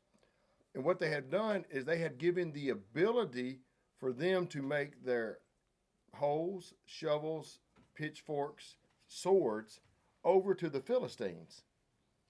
And they put themselves in a position where over a period of time they realized that they did not have the ability to make their hoes, had their shovels, their picks, or their swords. And they realized that at that point that they had become subjects to the Philistines. And if you look in 1 Samuel chapter 13, verse 19, it said there was no smith found in the land. And I find that maybe almost prophetic that they had given up their rights to defend them for their own self-defense over to another an enemy. To an enemy, correct. So it's amazing to me that the Bible 6,000 years ago, 4,000 years ago, is telling of what we're dealing with today in principle. That we as a society have said, okay, it's the police's job, it's the government's job once again to give us our protection. And the children of Israel realized that they had messed up and they had given what should have been their own responsibility over to the enemy. And I think that's so indicative of where we are today. And just those principles. But I also find it ironic that there was no smith found in the land. And I know my grandfather had guns everywhere, and he was a Smith & Wesson guy to the core. Maybe that's prophetic. Who knows? Well, and even back to the deal we were talking a while ago about this printing firearms for yourself. The history of the United States is you didn't have a Smith & Wesson in 1775 to go buy a rifle from. You built them at home, or your neighbor built them. You swapped him some turpentine, and he helped you build a gun. We all made our own weapons. It is an absolute inane right for Americans to be able to build their own firearms. Even to the point that as rabid as the 1968 Gun Control Act was, They recognized they that. recognized it, wrote it into the law. Okay. Question. You probably know this. When did we first start putting serial numbers on guns? After 1968 is when it became a law. Law. But when did we first? I have 5 different firearms from my grandfather that have no serial numbers on them because they were purchased early in the century and they didn't put them on there. It depends. The answer to that really depends because you can go back to 1873 and Colt was serial numbering. Their firearms. But that was a patent number, wasn't it? No, they actually Well, serial, they because actually that's serial number, but they did it to be able to keep up with their commerce and not because the government required it. Right. The whole point is when did the government? 1968. And right now, you're not supposed to be able to keep a list of those serial numbers, are you? It's Doesn't against the the law law, say that the government cannot have that list? but they do. Yes, they absolutely do. But I want to say this, and I'll throw it out there for whoever wants it. When it comes to self-defense as a right, not a statute in Tennessee, that's something I feel real strongly about personally. I think you and I have talked about this on multiple occasions. But it goes back to we can go back. I love the First Samuel. Yeah. That's great. That's 1611, way before 1776. Well, it was let's go. It was actually written before that. Absolutely, that's just we English. just got to translate. That's right. That's the whole point. This is not something just new now. And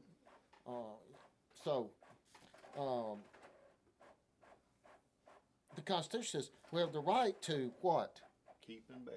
No, life, Oh, liberty, and the pursuit of happiness. happiness. So, the first thing the Constitution says, I have the right to life. So, if I got the right to life, I got the right to defend my life. Certainly. What's he pulled up here? 1307. Well, wait a minute. 39. No, 39, 11, 101. We had several here. you want to No, get back that's over self-defense, yeah. talking more about bring some more Bible verses up to it because I think it's a biblical right personally I agree. a biblical right that you have in order for self-defense. I believe Jesus told his apostles that he said to go sell your garments and buy a sword. And I can't quote that verse verbatim, but When he's talking Do not about have a that, sword, sell your cloak. okay, sell your clothing. Okay, buy a- Yeah. there's that's a verse a lot of people go to, and I think that when we look at that verse in context, it's not really the right place to go, because we look at it in context, it has some different connotation. However, we can go back, I believe, to Ecclesiastes, where it's talking about there's a purpose for everything under the sun, and there's a time for war and there's a time for peace. Well, I think too, if you look at what Christ told Peter, when the soldiers came for him and he drew his sword and he cut the ear off of the soldier, he told Peter to put his sword up. Now is not the right time to use that, and he healed the man who had been harmed. But he didn't take his sword away from him. No, he did he? didn't. He did not. And what he had asked them, he said, "Do you have your disciples? Do you have swords? If you don't, sell your cloaks." And they said, "We have 3." He said, "That's enough." So they were armed. They were in a dangerous place, and they knew that.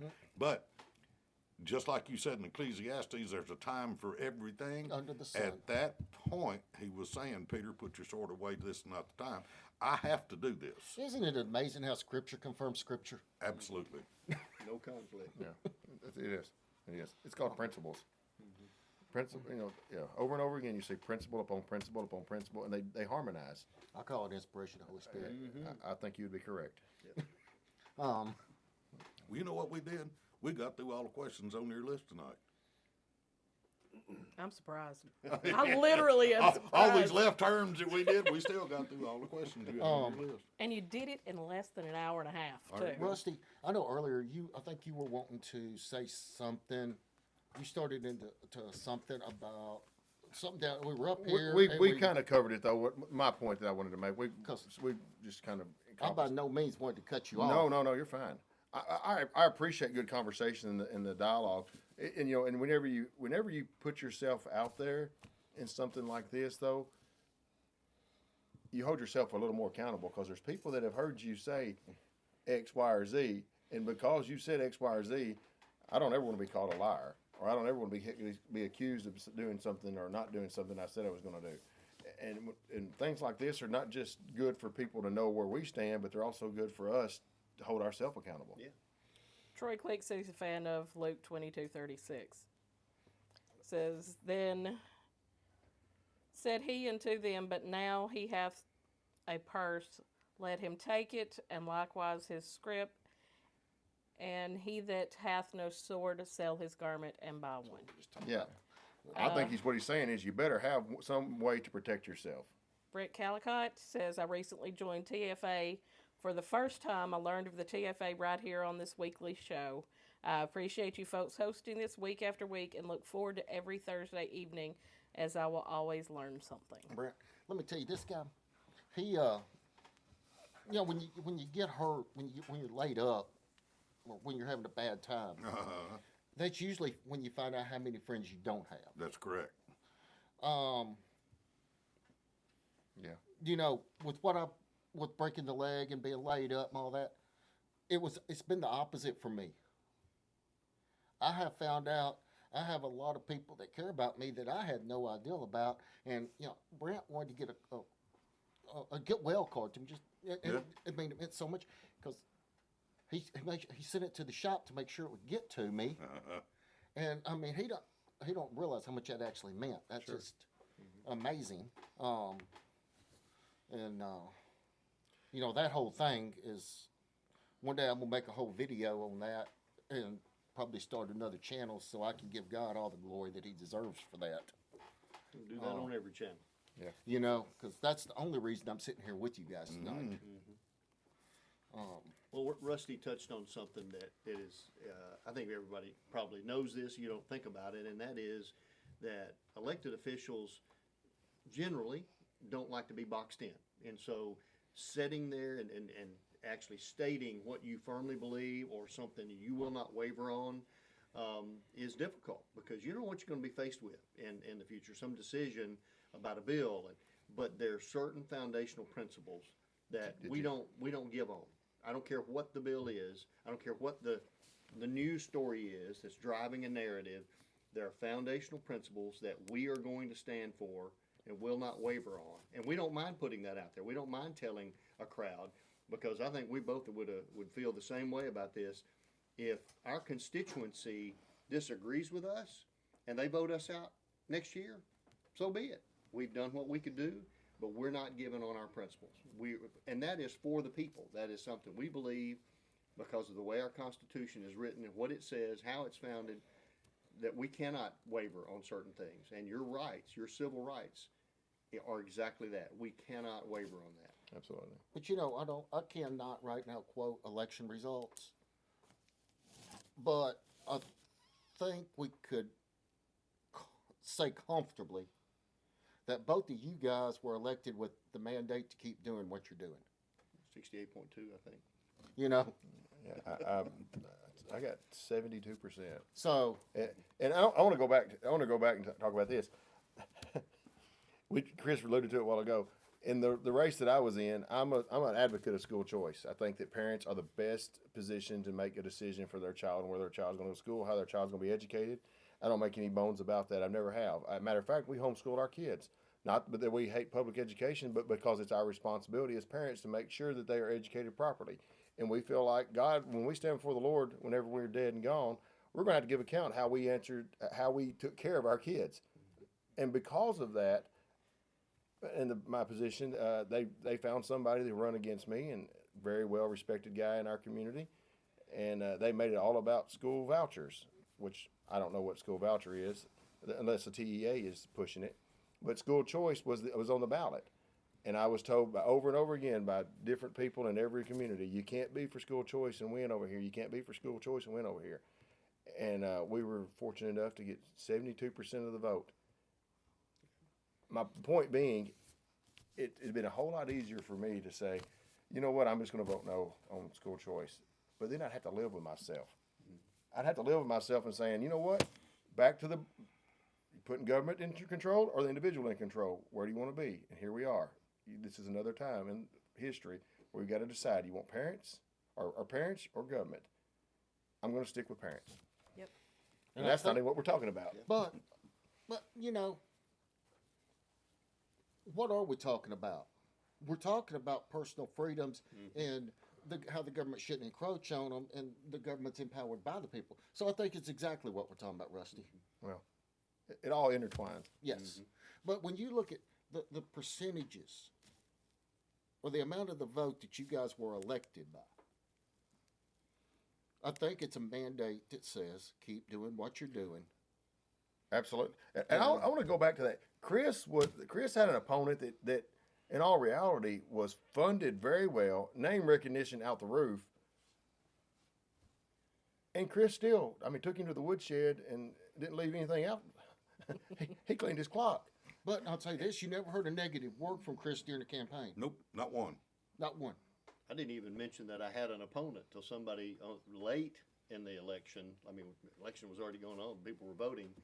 A caller came in and accused me on a radio show of putting out something about my opponent. And I just clarified, I said, I've never even said I have an opponent on anything on the air, on a speech, on an ad or anything. And I didn't have to. Luke Davenport said Richard just retired from his day job. The legislature is in real trouble now. Wait a minute. You hadn't told me that. You hadn't told me you Yeah, retired. I have retired from H&M. Oh, my The last time Richard was on my show was his last. Yep. So you were Last leaving week. here on That's right. Thursday night, going in Friday to retire. He's been threatening for a while, but he finally did it. We're going to have to change our phone numbers. Luke also said, great conversation tonight. I appreciate all of you men. Thank you. I want to say this right here, and I can just keep talking about this stuff forever. We are constantly bombarded by liberals and socialists and communists and just whatever word you want to use on the Democrats. left. The Democrats on the left, and some Republicans about gun control and not loving children. And if you love children, you would do this and you would love that. I am sick and tired of being lectured, though, by leftist politicians and leftist activists that will come into a committee and advocate for the murdering of a child in a mother's womb over and over and over again, and they call it choice. But when it comes to your right to carry a weapon, to keep and bear arms, they somehow think that we're extremists because we want the individual to have the freedom to carry lawfully, like the Constitution says. Mm-hmm. And I find it awful hypocritical that they think that it's perfectly normal and right for the woman to be able to take that baby, even up to the day that it's going to be born, and murder it in the name of choice, but they do not trust you with your constitutional rights. Those are hypocrites. Those people, well, I'm gonna go we a don't step. listen to them. I'm gonna go another step with that. Okay. go ahead. It's your show. No, it's their show. I started doing this to counter the bad gun tubers. That's the only reason. I didn't want to do this show, but I was complaining to the guy, Stephanie, and the rest of the guys about the gun tubers, and they're like, "Okay, we're gonna tell you what you tell us. Quit bitching and do something about it." So we started this show, and it was originally to talk about gun safety, show off stuff in the store, talk about gun safety, talk about how to handle guns safely. That was what the whole premise of the show started for, was to counteract the bad stuff, the bad handling, the bad advice, the bad stuff that I see from so many gun tubers. And it's kind of evolved, and it's like, we're this little ragtag group, and now we're hosting two state representatives and a board of director, and Well, and You Tom, know. that's how I got into TFA. I was just a guy out here on the outside, but I realized that there wasn't anybody picking up and carrying that bucket full of water, and so I decided that I would pick that bucket of water up and carry it. Chris and Rusty both know this. I don't get paid a dime for the things I do with TFA. Oh, I It's know. my gas, it's my time, but it's also my responsibility and my duty, as I see it, to my children, my grandchildren, and people like to talk about the community. It's my responsibility to the community to advocate, to educate, and to get out here in front of folks and let them know what the real facts are. There are so many of those folks that Chris and Rusty are talking about, and you, that are going to try to paint over the facts and the truth. And so you got to have somebody willing to stand up, get on their hind legs, put their feet on the ground, grounded, and go ahead and say, I've read this and I know what I'm talking about, and put it back in front of them. I'm 70 years old. I need some other guys to jump in, just like Luke. Luke got in a car with me and drove all the way to Iuka, Mississippi. And by the time he got there and back, he was a convert. He didn't have a choice because he couldn't get out. he's a great young man, though. He really, truly is. His dad, his brother. Luke said, I've enjoyed the show, Tom, even if you do have a face for radio. Look, we all cannot be, sex symbols like you, Luke. But I'm gonna go ahead and finish what I was gonna say before I got off on a tangent. Going back to where you were at, I'm gonna go a step further. The same people that come in there and lecture you about gun control and leftist things, and go over here and fight adamantly to murder and slaughter babies and worship Baal, Yeah. which is what it is, and Moloch. You know, if we're going to call things out and go biblical, we'll go all the way. That's the worship of Baal and Moloch. If you don't know what I'm talking about, get your Bible out and look it up. Are the same people that are standing there in the microphones after a shooting going, oh, we got to protect the children. We got to protect the children. They're the very same person that's standing over here yelling, kill the babies. Exactly. Very hypocritical. We had a committee last year. I made that something similar to what I just said a while ago, and you should have heard the room. I imagine. They screamed, hollered, and Was they snapping them fingers too? no, they were they were hollering. But Chris and I were watching the news last night when we were in Nashville, and there is a person up there that's in every committee when it comes to transgender issues, to abortion issues, to other Gun immoral control. issues. But when then all of a sudden she's over there with gun issues and gun control issues and red flag laws, and she's also the one that they're interviewing over and over again for this Antioch shooting. Yeah. Like why? She wasn't there. She wasn't there. She's not a parent. Just an activist. An activist, okay. Somebody put a little money in there. Well, I mean, look at here. I mean, we've got a George Soros DA in Memphis right now. Yeah. And those are problems. We've got activists everywhere in our government, and if we don't have people that agree with us activating back, we're going to keep getting beat. You know, Tennessee's got a good attorney general. He's done a lot of good things, in my opinion. I think he's one of the bright spots in Tennessee government. But what I want to know is why has he not took some TBI, Highway Patrol, whatever, went down here and arrested people in Memphis, their DA, their mayor, everybody that was involved in this ballot initiative. Because they didn't only break civil law, they broke criminal law. Yeah. Richard? They defrauded the public. They used tax money incorrectly, and those are crimes. And they are, in fact, Class C felonies. It's official oppression when, under color of official employment, you attempt to deny an individual their ability to enjoy the rights and privileges enumerated in the Constitution. That's 39-16-403. It's called official oppression. And they could, if they wanted to, go down and do it. Now, he's got bigger fish to fry because he's arguing before the Supreme Court of the United States on the case about transgender surgeries in children.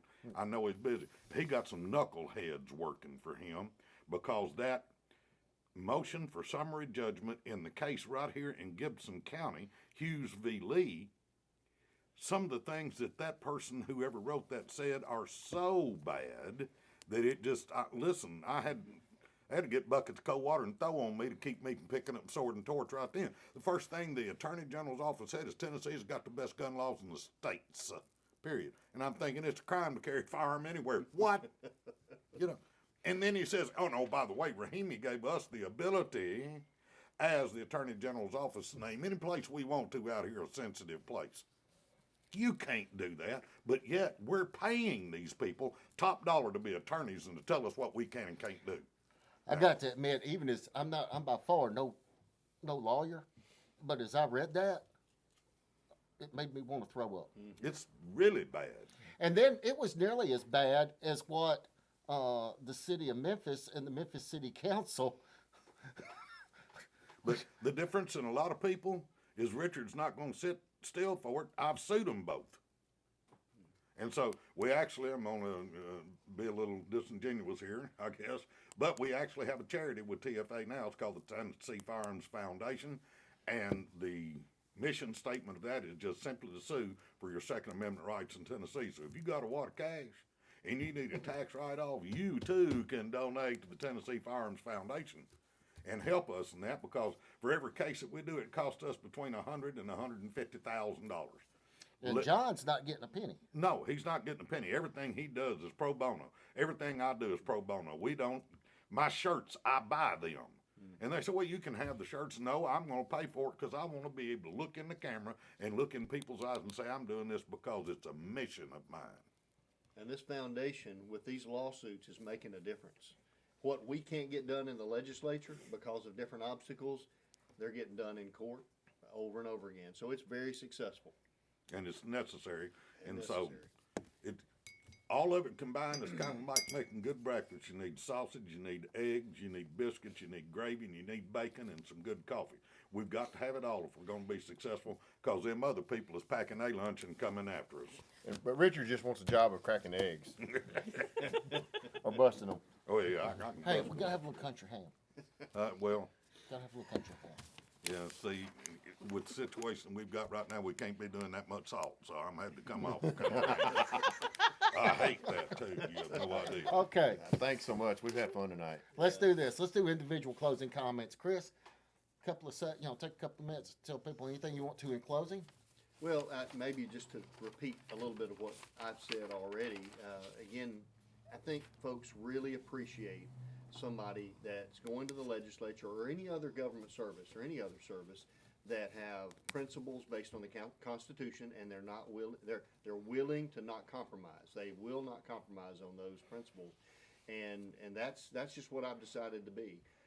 If I stray, if I don't understand something, there are folks like Richard Archie that will call me at 6:30 in the morning and say, "I need you to correct this." And many times I'll call him. I called him yesterday about a policy issue in a bill that I'm crafting, and say, "Okay, here's a decision I've got to make. Help me sort through this, because it was a criminal that right now in statute cannot carry." And so we were debating and discussing what Supreme Court cases have influenced that. So how do we need to craft that based on those cases? So, I'm willing to say, hey, I don't know about this. So that, standing on principle, being willing to ask questions, and then make a decision based on accurate information that you get, I think is just key to being a legislator. And one other point that we started out with, you got to be involved. If you want to see changes, you can't just point the finger at me and Rusty and say, you guys need to do this.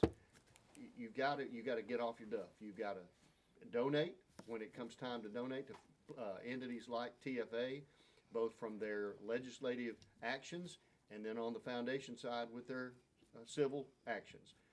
That's important. Make phone calls. Motivate your friends. Let them know about this. Don't just keep it to yourself.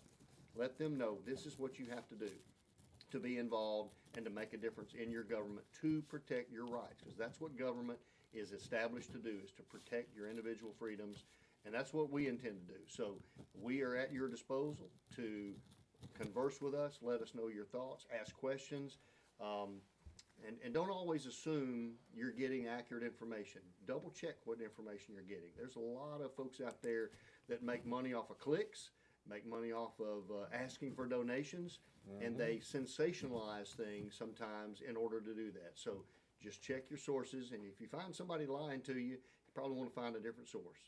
Yeah. Rusty? Well, I agree wholeheartedly with what Chris said, and that's unfortunate that we've got people that claim to be on our side that are actually. I mean, we were talking about a situation this morning that someone was representing and putting stories out after Chris had called him and said these are inaccurate, and they moved forward with them on our side, on the conservative side. That's unfortunate, because we got to hold ourselves to a higher standard than that. Amen. I really want to just challenge people. I'm a father. I have a 14-year-old daughter and an 11-year-old daughter. And as a father, it's my responsibility to make sure that my daughters are equipped to move forward, not just in school or in the sport that they play, but in life, and that they have an understanding of what their responsibilities are as young ladies.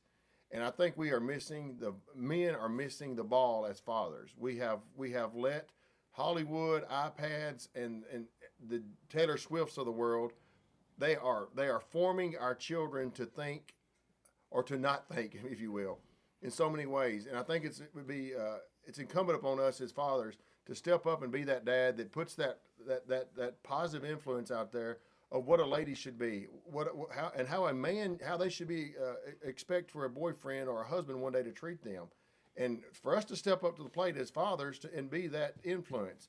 I know we talked several times about Scripture. The Bible says, "To whom much is given, much is required." We've been given families, men, and it's our job to be a protector of those families. But also as Americans, we've been given a great responsibility. Those constitutional rights that we were given when we were born into America and becoming a citizen the day we took our first breath here, we've got a responsibility to stand up, fight, and be an advocate for those. And I want to encourage people, don't get mad, get involved. And too often we don't get involved until we get mad. And we've got to make sure that people, like Richard says, he calls us to instruct us on what he wants. Call your legislators, call those people that on your county commission, on your school board, and let them know how important it is to have these positions, to stand for these things. And the best thing to do, if you have any desire at all to be in political office, run for school board, run for county commission, run for alderman, run for something, and insert yourself into the political process. Because what happens when you don't run, someone else will, and they'll be making decisions that affect your life. So I want to just encourage you, don't wait until you're mad to get involved. Thank y'all so much for the opportunity to be here. Richard, 2 minutes. Okay, it's real simple, and I can do it. If in fact you won't change, I'm going to mirror what my friends have said. You have to get up off the couch and you have to get busy. It's easy to get to the legislature. You can go up there, but it's kind of like that first apartment you had when you first got married, and you worked, and your wife maybe was working too, and on Friday afternoons you got the check and you went to the grocery store, because that's the only time you had any money, and you pooled your money, and you decided what. When you came in, you turned the light on in that apartment, the cockroaches hit the wall. What you're doing when you're going to the legislature is you're shining a light on that process. The cockroaches will get out of your way if you go. If you don't show up, they get to act with impunity. So it is necessary that you get involved. And I'll let it go at that. That's only 1 minute. Wow. I think you made your point. I think we just set a record. Okay, guys, in summary, I can't say anything these guys haven't said, but I can say this about them. These are people, all three of these are people who take their duty seriously, get up and do something. Too many, way yonder, too many people are sitting on the couch, they're bearing their head. I don't want to hear about the politics. I don't want to do about this. I don't want to do about that. You know, you're as much the problem as the left. Because inaction It's action. from you is the same as action. It hinders. I mean, if you're sitting on the church pew and you believe abortion is wrong, but yet your daddy told you got to vote for a Democrat, so you go do it, you're the problem. Okay? And these people sitting here with me are the ones up there trying to solve problems. But they need us behind them. They can't do it on their own. They're our representative, not our surrogate. They're there to represent their constituency. And if you're not talking to them, who is? Right. You know, like Richard said, he's, 70 now? Yep. Yeah. 8 weeks ago, 5 doctors told me I should have been dead. Yeah. We're not going to be here forever. Somebody, other people have to be ready That's right. and willing to pick it up and carry it. That's for Second Amendment, First Amendment, 14th Amendment, 10th Amendment, 9th Amendment. It don't matter. If the Second Amendment falls, the rest of them go with it. Yep. It is the rock upon which the rest of them are built. So, gentlemen, thank all of you for what you do. And thank you for being here, and thank you for answering questions candidly. We are truly honored to serve and serve Absolutely. alongside you guys that are fighting the same fight. We'll do this again. You guys are welcome on the show anytime. I think Chris knows that. If the door's locked, you just knock. Yep. We'll get up in the middle of the show and let you in. Yep. So everybody, thank you. For all you folks that's going to be listening next week, for all you folks listening on Friday morning, as you're going on your commute to work. I know this is a long one. We're about 2 hours in, but I think it's worth every minute. These are subjects that don't need to be shortchanged. So thank you so very much. We're going to get out of here. As always, God bless you. God bless America.